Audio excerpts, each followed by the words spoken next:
नमस्कार, सलाम। सबसे पहले आप सभी को दीपों का त्यौहार दिवाली की ढेर सारी शुभकामनाएं एवं मुबारकबाद।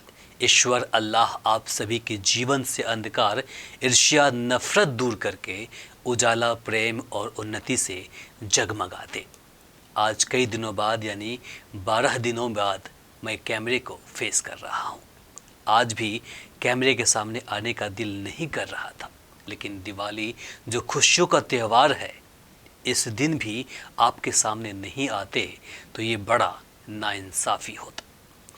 हमारे कई सारे दर्शक हर रोज़ मैसेज और कॉल कर रहे हैं। कई सारे मुझसे मिलने भी आते हैं, मेरे और मेरे परिवार का समाचार जानने।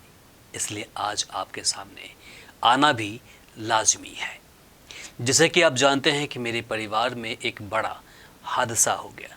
मेरे छोटे भाई की निर्मम तरीके से हत्या कर दी गई है। पुलिस अपना कार्य कर रही है। कुछ अपराधी पकड़े भी गए हैं, जिसे पूछताछ के बाद जेल भेज दिया गया है। बाकी की तलाश आज भी जारी है। अपराधियों ने घटना को प्रेम प्रसंग का रूप देना चाहा, लेकिन घटना के बाद मिले सबूत और पकड़े गए अभियुक्त की कबूलनामा से साफ हो गया कि यह हत्या कोई प्रेम प्रसंग के कारण नहीं हुआ है। ज़मीन को लेकर इस घटना को अंजाम दिया गया है। ज़मीन को लेकर मेरे भाई सद्दाम से कई लाख रुपए अपराधियों ने ले लिए। जब उसे लिखने को लेकर दबाव बनाया तो अपराधियों ने साजिश रचकर ज़मीन लिखने का दिलासा देकर मेरे भाई को पहले प्रेम से बुलाया, फिर धोखे से उस पर वार कर निर्ममता से उसकी हत्या कर दी। पुलिस अभी भी अनुसंधान कर रही है और इसमें संलिप्त सभी अपराधियों तक पहुंचने की कोशिश में जुटी हुई है। मुझे सपरिवार विश्वास है कि बिहार पुलिस शेष बचे अभियुक्तों को अवश्य ही जेल में भेजेगी, जहां दोषियों को कड़ी से कड़ी सजा मिले। यही हमारा कानून से उम्मीद भी रहेगा। अपराधियों ने जिस प्रकार से चाल चली थी, उनके मंसूबों पर अब तक पानी फेर दिया गया है। आज मुझे और मेरे परिवार को सभी समाज से सपोर्ट मिल रहा है। हर वर्ग के सारे बुद्धिजीवी लोग हमारे साथ खड़े हैं, क्योंकि उन्हें पता है कि ये परिवार किसी भी सूरत में कानून को हाथ में लेने वाला नहीं है। शरीफ और सज्जन लोग हैं, लेकिन जो इनके साथ यानी हमारे साथ हुआ है वो किसी भी तरीके से अस्वीकार्य है। क्योंकि हमारा सिद्धांत साफ है कि इस देश में सबसे बड़ा कुछ है तो वो है संविधान, कानून। उससे बढ़कर ना हम हैं, ना आप और ना ही कोई और।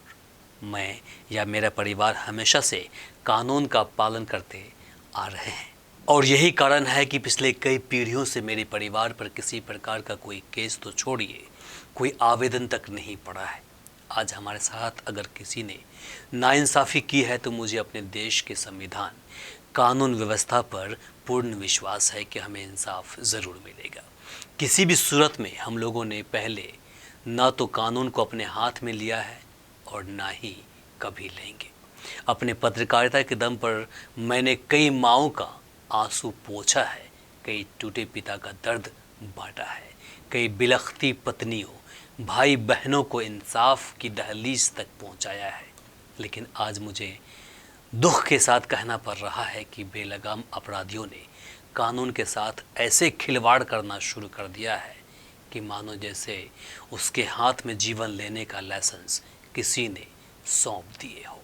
इससे भी दुख और शर्म की बात यह है कि जो अपराधी 10, 15, 20 मर्डर केस में जेल में बंद रहते हैं, उसे बेल दिलाने के लिए कुछ नामचीन हस्ती सामने आ जाते हैं, और फिर जब कोई बड़ा अपराध करता है तो सभी कहते हैं कि सरकार गलत है, सिस्टम गलत है, पुलिस सो रही है, वगैरह वगैरह।